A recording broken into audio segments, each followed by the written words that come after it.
সবাইকে আদাব, নমস্কার এবং সালাম জানাচ্ছি। আশা করি আপনারা সবাই অনেক বেশি ভালো আছেন। আজকে যে বিষয়টা নিয়ে কথা বলতে এসেছি, আপনারা সবাই জানেন যে আমি একটা বই লিখেছি। বইটা শুধু টেন্সের উপর। আসলে বলতে গেলে বর্তমান টেন্স শেখাটা খুবই কঠিন না। আমরা অনেকেই বই ছাড়াও টেন্সটাকে অনেক সহজে রপ্ত করতে পারি, কারণ এখন অনেক ভালো ভালো টিচার যে ক্লাসগুলো দেয় অনলাইনের মাধ্যমে, যেমন বলতে গেলে ইউটিউব আছে, তারপর ফেসবুক আছে, অনেকগুলো ভালো ভালো টিচারের আমরা ক্লাসগুলো পেয়ে থাকি। সেই জায়গা থেকে আমি একটু ভিন্নভাবে টেন্সটাকে সাজানোর চেষ্টা করেছি। আমরা টেন্স বিভিন্নভাবে আমরা শিখতে পারি। আমাদের সবার টার্গেট হচ্ছে একটা সেন্টেন্সকে কিভাবে মেক করা যায়। সেই জায়গা থেকে আমরা এই টেন্সকে বিভিন্নভাবে করতে গিয়ে আমরা যে পদ্ধতিগুলো অবলম্বন করি তার মধ্যে আমি আরেকটু ভিন্নভাবে টেন্সটাকে প্রেজেন্ট করার চেষ্টা করেছি, যেটি আসলে পরীক্ষিত আমার স্কুলের শিক্ষার্থী এবং আমার এই যাবজ্জীবনে আমি যতগুলো শিক্ষার্থীকে পড়িয়েছি তাদের মধ্যে এই মেথডটা প্রয়োগ করার পরে তারা খুব সহজে টেন্সটা শিখতে পেরেছে। অনেক শিক্ষার্থী একাদশ শ্রেণীতে যাওয়ার পরও টেন্স ভালো করে পারে না। এখন কেন আমরা টেন্সটা জানবো? হ্যাঁ, আমরা পার্ট অফ স্পিচে যদি যাই, তার মধ্যে একটা বড় অংশ ধারণ করে আছে ভার্বের কাজটা। আর ভার্বের কথা বলতে গেলে আমাদের টেন্সের বিষয়টাই চলে আসে। তো সেই জায়গা থেকে অনেকগুলো বই আছে বাজারে, অনেকগুলো পাবলিকেশনের বই আছে, অনেক ভালো ভালো রাইটারে বই লিখেছেন। তাদের বইগুলো অত্যন্ত সুন্দর, অনেক ভালোভাবে গুছিয়ে লিখেছে। তার পাশাপাশি আমি চেষ্টা করেছি শিক্ষার্থীদেরকে কিভাবে আরও সহজে দেয়া যায়, সেই জায়গা থেকে আমি এই টেন্সের বইটা লিখেছি। আপনারা সবাই দেখেছেন অনলাইনে, এর আগে আমি এই বইটা নিয়ে অনেকবার পোস্ট করেছি।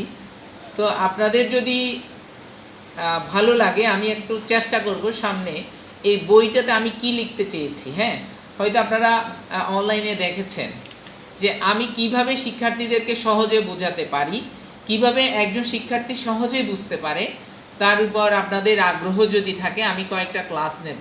ক্লাসের মাধ্যমে আমি যারা একদম বেসিক জানে না, শুরু থেকে টেন্সটা শুরু করতে চায়, তাদের জন্য আমার বইটা খুবই দারুণ একটা বই হয়েছে।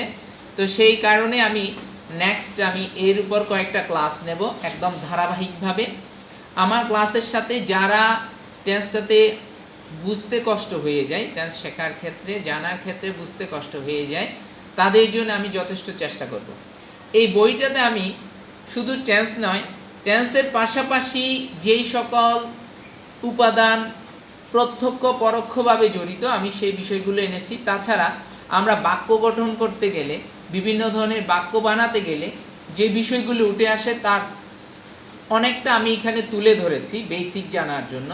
তার মধ্য থেকে একটু যদি বলি, এখানে সাবজেক্ট এনেছি, অবজেক্ট এনেছি, ভার্ব এনেছি, পার্সন এনেছি, নাম্বার এনেছি, লেটার্স এনেছি, সেন্টেন্স এনেছি, তারপরে টেন্স সম্পর্কে এনেছি, টেন্সের একদম ডিটেল আলোচনা এনেছি, মানে খুব সহজে যেন শিক্ষার্থীরা বুঝতে পারে। এবার আবার এগুলোকে অতিরিক্ত ব্যবহার হিসেবে এনেছি। তারপর এগুলোকে আবার সেপারেট করে ইন্টারোগেটিভ, নেগেটিভ, অ্যাফার্মেটিভ এগুলো কিভাবে আরও সহজে করতে পারি সেটা এনেছি। ভয়েসকে আমি ভিন্ন ধারায় প্রেজেন্ট করার চেষ্টা করেছি। বেশিরভাগ বইয়ের মধ্যে ভয়েসটাকে চেঞ্জিং হিসেবে আনা হয়েছে, আমি এখানে চেঞ্জিং ছাড়াই টেন্সের মাধ্যমে প্রকাশ করতে চেষ্টা করেছি। ভয়েস একটা টেন্সের অংশ। এখানে সাবজেক্ট আর অবজেক্টের একটা ব্যাপার, নিষ্ক্রিয় আর সক্রিয়তা।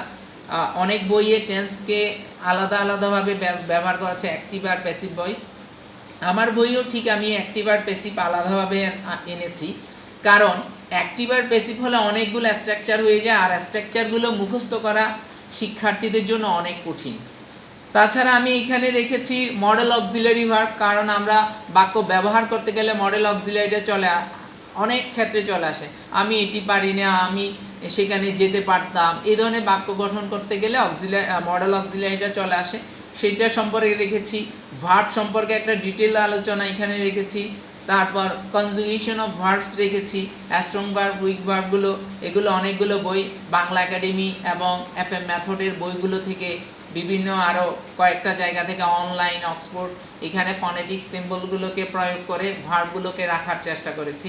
এবার লাস্টে গিয়ে আমাদের সাধারণত 6-7 থেকে একদম 11-12 ক্লাস পর্যন্ত একটা ডায়লগ কীভাবে লিখতে হয়, লেটার কীভাবে লিখতে হয়, অ্যাপ্লিকেশন কীভাবে লিখতে হয়, সেই জিনিসটা টোটালি এখানে রাখার চেষ্টা করেছি। এই একটা ছোট্ট বই, এখানে 80 পাতার একটা বই। আমি চেয়েছি আমার সর্বোচ্চ তুলে ধরার জন্য। আমার মনে হয় যারা এই বইটা অনুসরণ করবে, শুরু থেকে করতে চাই, যারা টেন্স শিখে গেছেন তাদের দরকার নাই, হয়তো তাদের কাছে উল্টো লাগতে পারে, শুরুটা ভিন্নভাবে হতে পারে। যারা শুরু করতে চায় এই বইটা ফলো করতে পারে। আর এই বইয়ের আমি দাম রেখেছি মাত্র 120 টাকা। যারা অনলাইনে নিতে চান তারা আমাকে নক করতে পারেন, আমার মেসেঞ্জারে নক করতে পারেন। সেখানে করলে এটার আপনার পরিবহন খরচ যাবে, ডেলিভারি চার্জ যাবে 60 টাকা, প্লাস বইয়ের দাম হচ্ছে 120 টাকা। আমি চাইবো আপনারা যদি আগ্রহ প্রকাশ করেন, আগ্রহ একটা ব্যাপার, আমরা অনেক টাকা তো খরচ করে থাকি, আর এইটা এত দাম রাখি না, অল্প টাকার মধ্যে বইটা রেখেছি শিক্ষার্থীরা যাতে করে খুব সহজে নিতে পারে।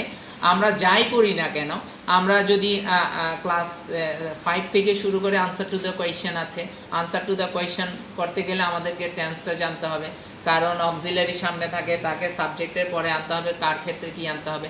এখানে এমনভাবে করেছি মানে খুব সহজে বুঝতে পারবে শিক্ষার্থীরা তেমনভাবে। তো সেটা নিয়ে আমি নেক্সট ভিডিও বানাবো। ওই ভিডিওতে আমি তুলে ধরবো যে আমি কথাটা বললাম এটা কি আসলেই সহজ কিনা। যারা একদম শুরু থেকে শুরু করতে চান আপনারা আমার সাথে থাকবেন, ক্লাস আপলোডের আগে জানিয়ে দেব, আপনারা আমার ভিডিওগুলো দেখবেন।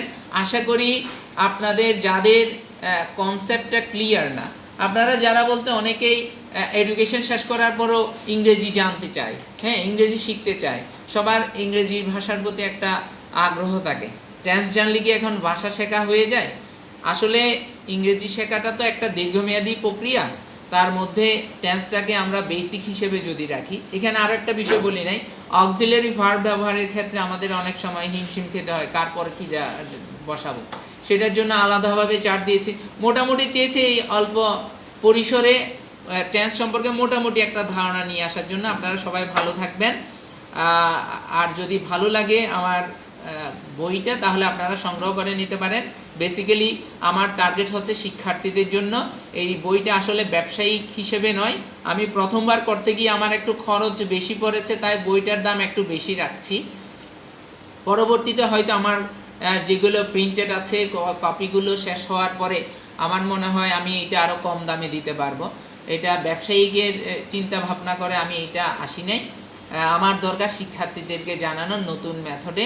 যদি কখনো কোনো শিক্ষার্থী শিখতে পারে, যদি তার মনে হয় আমি ওই স্যারের বই বা স্যারের মেথডটা ফলো করে শিখতে পেরেছি, তাহলে সেটাই আমার সার্থকতা। সবাই ভালো থাকবেন, সুস্থ থাকবেন, সবার সুস্বাস্থ্য কামনা করছি। এখানে রাখছি, পরবর্তীতে আবার কোনো একটা বিষয়ে দেখা হবে।